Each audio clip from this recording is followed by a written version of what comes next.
আসসালামু আলাইকুম এভরিওয়ান। এই গরমে ভারী খাবার খেতে যেমন মন চায় না, আবার অনেক সময় মাছ মাংস খাওয়ারও রুচি থাকে না। তাই খাওয়ারও রুচি ফিরবে এবং তৃপ্তি সহকারে এক প্লেট ভাত খাওয়া যায় এরকম একটি আইটেমের রেসিপি শেয়ার করব। সেটি হচ্ছে মিষ্টি আলুর খাট্টা বা টক। তাহলে কথা না বাড়িয়ে মূল রেসিপিতে চলে যাওয়া যাক। প্রতিবারের মতো রান্না করছে আম্মু আর ভয়েস দিচ্ছি আমি। প্রথমেই 3টি মিডিয়াম সাইজের মিষ্টি আলু কেটে নেওয়া হয়েছে। আলুগুলো এরকম গোল করে চিকন করে কেটে নেওয়া হয়েছে যাতে তাড়াতাড়ি সিদ্ধ হয়। আলুগুলো এখন ভালো করে পানি দিয়ে ধুয়ে নিতে হবে। তারপর আলুগুলো একটি ফ্রাইং প্যানে নিয়ে নিব। তারপর 5 কাপের মতো পানি দিয়ে দিব। এখন ঢেকে একটি বলক আসা পর্যন্ত অপেক্ষা করতে হবে। দেখুন বলক চলে এসেছে। এখন 1/8 টিস্পুনের মতো হলুদের গুঁড়া, হাফ টিস্পুনের মতো ধনিয়ার গুঁড়া দিয়ে দিব।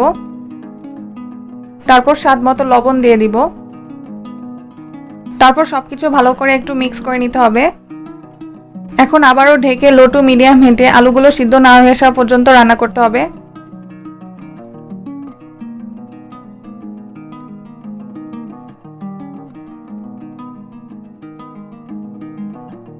দেখুন আলুগুলো ভালোভাবে সিদ্ধ হয়ে গেছে। এখন একটি ম্যাশার বা ডাল ঘুটনি দিয়ে আলুগুলো ভালো করে গলিয়ে নিতে হবে। আলুগুলো ভালোভাবে গলিয়ে নেওয়া হয়ে গেছে। এখানে একটি কাঁচা আম 3 টুকরা করে কেটে নেওয়া হয়েছে। এখন এই আমটি আলুর মধ্যে দিয়ে দিব। তারপর আরও 3 মিনিটের জন্য লো টু মিডিয়াম হিটে রান্না করব। এই ফাঁকে তাহলে বাগারের প্রিপারেশন নেওয়া যাক। বাগার দেওয়ার জন্য একটি ফ্রাই প্যানে 2 টেবিল চামচের মতো তেল দিয়ে দিব। তেল গরম হলে একটি তেজপাতা, হাফ টিস্পুনের মতো রসুন কুচি, 1/4 টিস্পুনের মতো পেঁয়াজ কুচি দিয়ে দিব। তারপর পেঁয়াজ ও রসুনগুলো গোল্ডেন ব্রাউন হয়ে না আসা পর্যন্ত ফ্রাই করতে হবে। দেখুন পেঁয়াজ ও রসুনগুলো গোল্ডেন ব্রাউন করে ভাজা হয়ে গেছে। এখন এগুলো আলুর মধ্যে দিয়ে দিব। এখন একটু নেড়ে দিতে হবে। তারপর ধনেপাতা কুচি দিয়ে দিব। তারপর আবারও সবকিছু ভালো করে মিক্স করে নিতে হবে। মিষ্টি আলুর খাট্টা রান্না করা শেষ। দেখুন এর ঘনত্ব বেশি ঘন বা বেশি পাতলা হবে না। আপনারা আপনাদের পছন্দ অনুযায়ী এই টকের কনসিস্টেন্সি কিছুটা ঘন বা পাতলা করতে পারেন।